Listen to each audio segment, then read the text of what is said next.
So this is the little clasp, and it's magnetic. It's strong, but not too strong. I have some magnetic clasps that I got from, I think, Hobby Lobby, and they are strong, really, really strong. But I wanted enough strength to keep it closed, but also easy enough to be able to, like, because this is a cell phone bag. So, we grab our phones all the time. I didn't want the clasp to be so strong that it was like a hassle to get your phone out or a hassle to put it back in. Let's see how open that is. To make it easier to hold and squish when the fabric is in between, I actually want to squeeze this just a little bit. So now we put it on. I'm going to switch the position of these so it's more like this.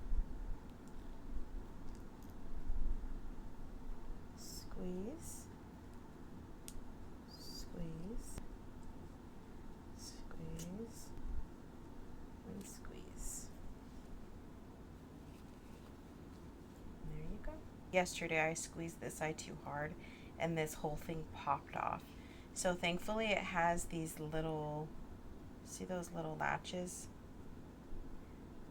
And I was able to latch it back on, but just be careful when you squeeze this one.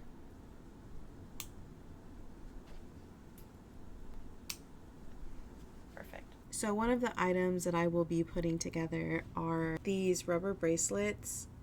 So our friend from Bible study, maybe like 3 years ago, he brought a bunch of these to our group and was just handing them out. And these don't usually fit me very well, so I'll show you. So they're usually pretty big on me. I mean, it's not like incredibly big, but like this sits very snug on my wrist, and this is just very like just too big. So I wanted to shrink it down and thought I would make it kind of cute. So I actually cut it. And I added the same little ribbon end that I use on my bookmarks to create a loop. And then I just attached like a traditional bracelet clasp, and I put a little charm on it. So I thought that was really cute. So this one's going to be a mini. I think I was going to make this for my little niece, but I never finished it. So I'll probably do a couple minis, and then I'll do a couple like normal sized. I thought I would look online and see if I can find like more girly colors. I'm still gonna offer these, but they're not like my brand colors, So I ended up finding, here, let me show you these. Look at how beautiful these colors are. So I found these beautiful colors online. You are awesome. Let your light shine. So part of my heart's desire for putting out content or my brand at craft shows is to have stuff that is encouraging, motivational, life-giving.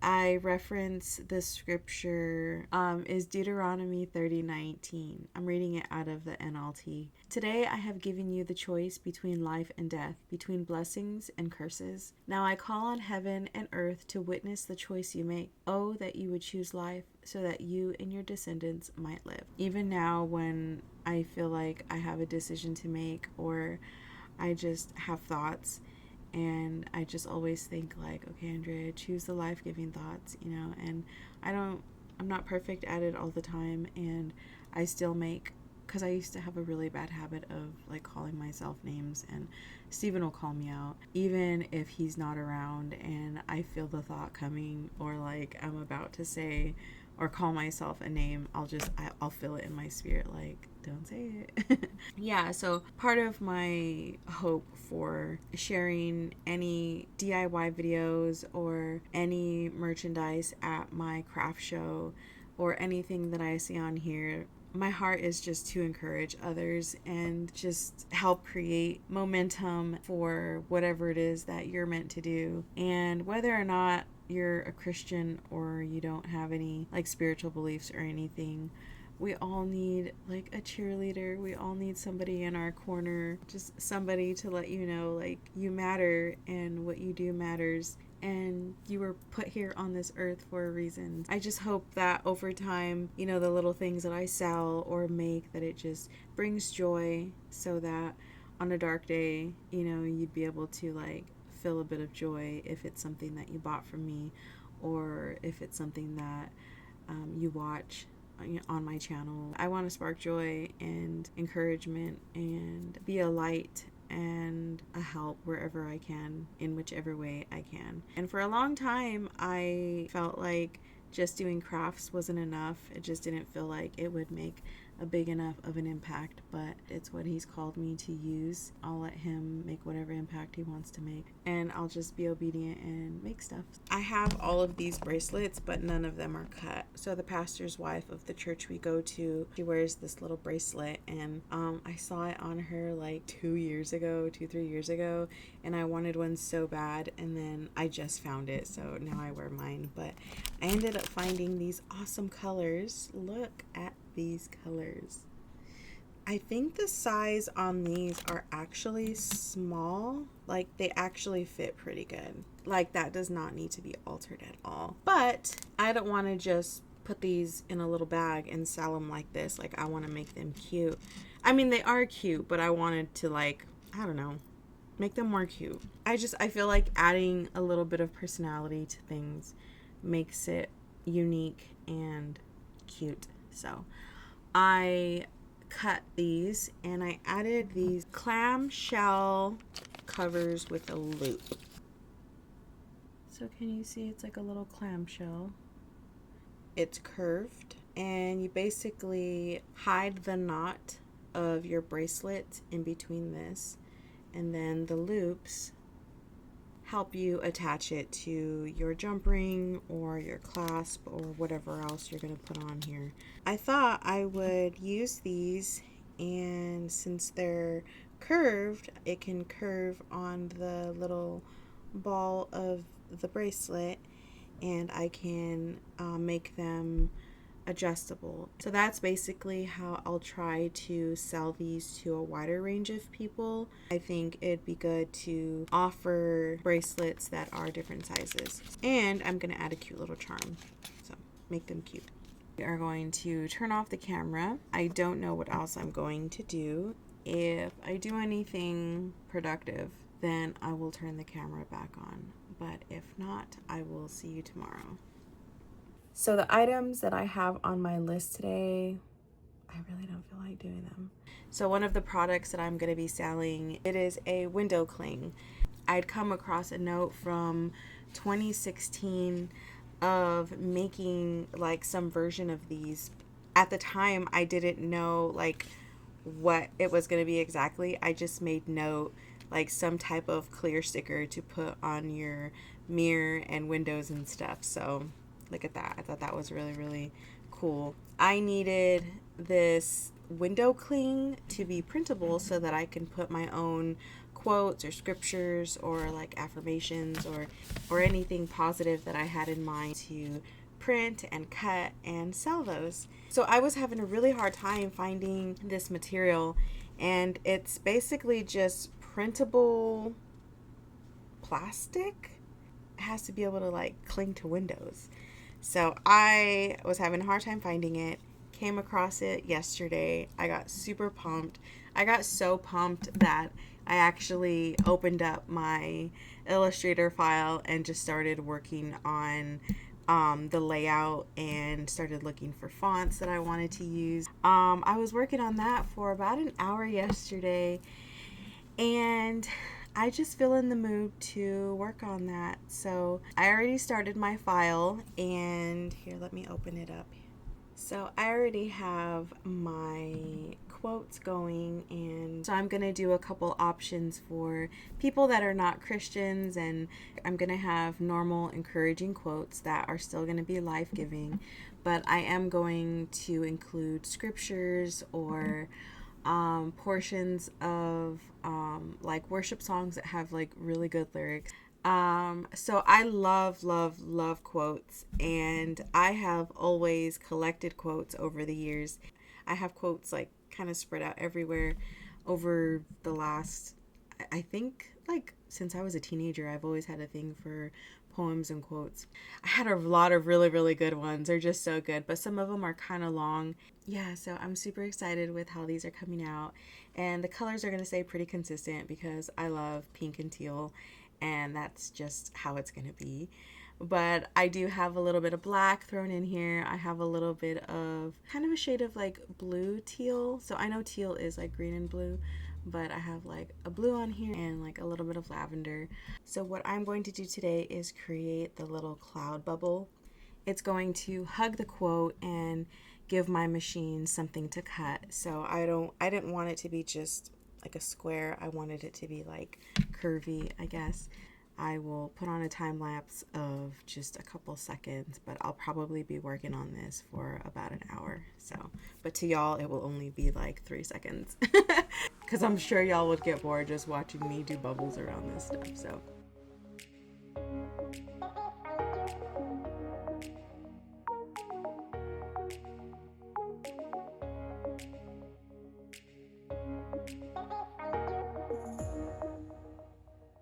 so this did indeed take me about an hour, probably 2 hours total from the hour that I worked on typing it up and coordinating the fonts and colors and layouts for each quote, and then another hour for me to create the bubble around.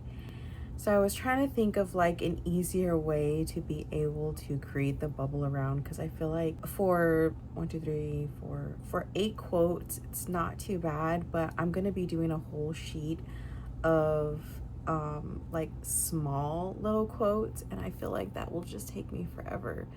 And it's really easy just to, like with a fat marker tip, just go around and fill it versus me using the pen tool. I mean, it's good practice for me to be using my pen tool, but I feel like for every little curve, it's just, I think it's a little bit too much for this, because this is really just the cut line. This isn't even a part of the actual graphic that's going to be printed. So I don't feel like it's all that necessary, versus if I was in Photoshop and cutting out something, then I can see using the pen tool for precision. But for this, I feel like I can just use Procreate, draw a wiggly line around the quote, and then just fill it. So, and what kind of sucks about doing this so early is I haven't got my printable acrylic sheets yet, so I have to wait for those to come in before I can even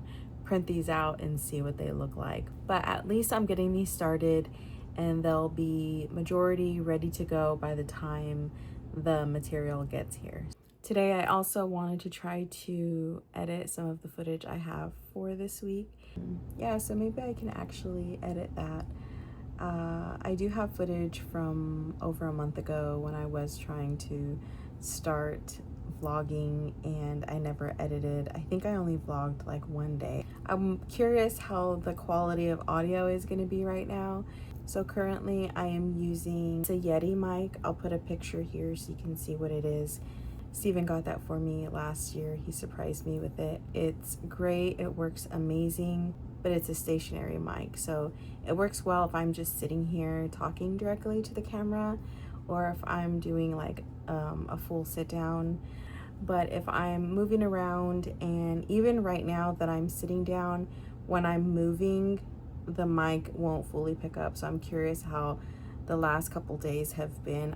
So the plug for this mic is this. So this part of the adapter doesn't fit on my phone with my phone case on, so I have to like take off my phone case, plug this in.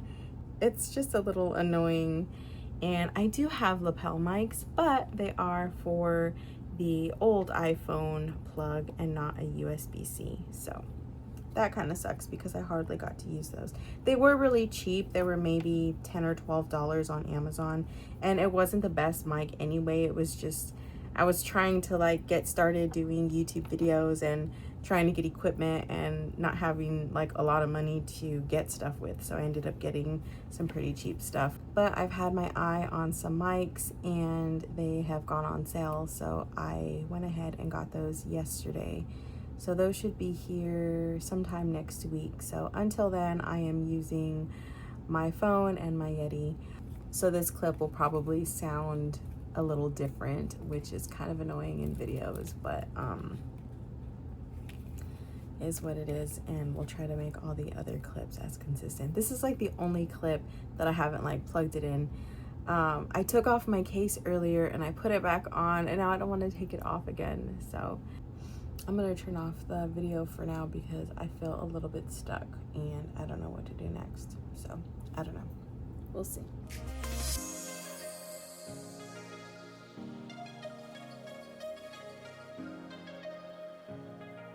Yay, we have another strap done. So I'm gonna call it quits for crocheting today. I was able to finish off the strap I had started like last week, but I crocheted a lot longer than I expected to, which was great because I was just flying through my crocheting and I was able to finish a strap that I wasn't even planning on finishing. So what I like to do when I finish a strap is actually get myself ready for the next strap. But I like to set myself up for the next time I crochet. It's like, I don't know, when I set myself up, it's just one less step to do. So I already measured out my chain, and I tried measuring out my chain by stitches, and every time I would do the same stitches, it always came out different lengths. To try to keep my straps at 55 inches long, I have to start my chain at 52. It's so weird that 3 additional inches get added once you start crocheting. I want to be able to accommodate like people that are short like me or people that are taller. I looked online and it seems like crossbody bags, the longest length they offer is 24 inches long. So I have my bags with a little clip for 20 inches long and 24 inches long. I need to have a strap that's at least 56 inches long to be able to make that 24-inch length. So yeah, so when I set myself up, I make my chain 52 inches long, and then I add a stitch to turn, and then I just go maybe like 10 or 12 stitches, and then I'm ready to go for the next time I'm ready to crochet. Yeah, so we're done crocheting for today and I feel really accomplished. I did crochet for, I want to say almost 2 hours. So Echo, what time is it? I did crochet for 2 hours. That's cool. We get to check off something that was on my original list for today, because this week we did not check off original things, but that's okay. It happens. Crocheting 2 hours, done.